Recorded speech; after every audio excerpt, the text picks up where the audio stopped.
Bonjour, je suis Stéphanie Dauphin, formatrice et transformatrice organisationnelle. Et aujourd'hui, je vous parle de quelque chose qui pourrait affecter votre équipe.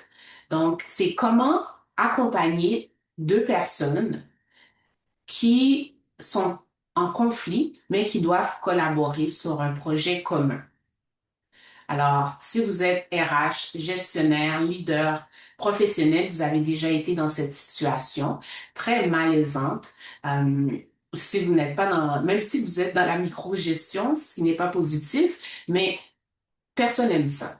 Donc, on se sent tiraillé et ça vient teinter négativement l'ambiance de toute l'organisation, souvent toute l'équipe. Alors, le problème, c'est que les tensions non résolues, ça vient non seulement teinter l'ambiance, alourdir le climat de travail, mais ça vient nuire à la performance collective. Donc, un des problèmes que je vois souvent, c'est que les leaders ont tendance à les ignorer, puis les ignorer ne fait que amplifier le problème. Ça ne résout jamais, jamais, jamais le problème. C'est comme si c'était un tapis et sous le tapis, ben, je mettrais le conflit. Le conflit ne va jamais disparaître. Donc, c'est important d'adresser ces conflits-là pour permettre qu'ils se dissouent. Alors, euh, comment accompagner ces personnes-là qui doivent travailler ensemble, qui doivent collaborer, mais qui s'entendent pas? La première étape, c'est d'identifier où en est le conflit. Est-ce que c'est à l'étape où les personnes ne font que s'éviter et qu'ils qu'ils ne sont pas vraiment hostiles, mais qui a plus d'évitement que d'autres choses. Donc, on n'a pas de gossiping, on parle, il n'y a pas de médisance, c'est juste que il y a on sent qu'il y a un petit irritant. Versus, est-ce que c'est vraiment un niveau élevé, le conflit, les tensions, elles durent depuis très longtemps et on est rendu à avoir deux gangs. Donc, des partis qui ne veulent rien savoir. La personne pourrait dire, ben, je veux qu'on déplace la plante à droite et il y aurait un conflit. Mais là, ça veut dire que le conflit est vraiment imprégné et c'est très, très difficile dans ces situations-là de venir résoudre la situation.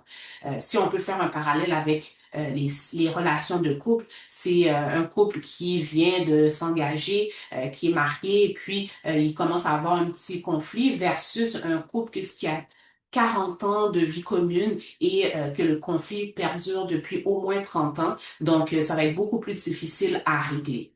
Et par la suite, c'est vraiment d'être neutre. Très important. Je sais que souvent on a une affinité avec certaines personnes plus que d'autres, mais d'avoir vraiment une posture neutre, c'est très très important. Comme ça, chaque partie va se sentir respectée. La personne avec qui vous avez plus d'affinité, ça ne veut pas dire qu'elle a raison. Elle peut être en tort ou bien faut savoir aussi que la plupart des conflits sont liés à un problème de processus. Donc, ça se peut que vous ayez à refaire le processus et le processus qui n'est pas à jour, qui n'est pas optimal est la source vraiment même du conflit. Donc, vraiment de garder une position neutre et d'essayer de prendre le temps, pas de passer à autre chose, d'éviter le conflit, car on le sait que ça amplifie, mais vraiment de prendre le temps d'écouter les deux parties de manière neutre. Et en troisième point, ça serait vraiment de clarifier vos attentes. Donc, les attentes, ça peut être, bon, on va arrêter ce projet-là pour l'instant, juste bien voir si on comprend toutes les étapes du processus et on va peut-être devoir retravailler ensemble le processus. Et ça peut être aussi simple que ça. Donc, la première chose, c'est d'être neutre, de ne surtout pas ignorer le conflit car il ne va pas s'évaporer comme la poussière en dessous d'un tapis et ensuite de clarifier vos attentes et une attente qui pourrait être vraiment positive au lieu de passer tout de suite à l'action, c'est de revoir les processus car les recherches démontrent qu'ils sont souvent responsables de conflits au sein de l'équipe parce que les gens comprennent pas bien leur rôle, qu'est-ce qui est attendu d'eux. Alors, est-ce que des situations comme ça vous arrivent, vous êtes déjà arrivé ou bien vous êtes dans une situation comme ça qui vient alourdir l'ambiance de l'équipe? Euh, Partager quelles ont été les premières étapes que vous avez franchies pour essayer d'améliorer cette collaboration. Et si cette vidéo vous a plu, je vous invite à vous inscrire à ma chaîne YouTube, à liker la vidéo, à la partager à d'autres leaders.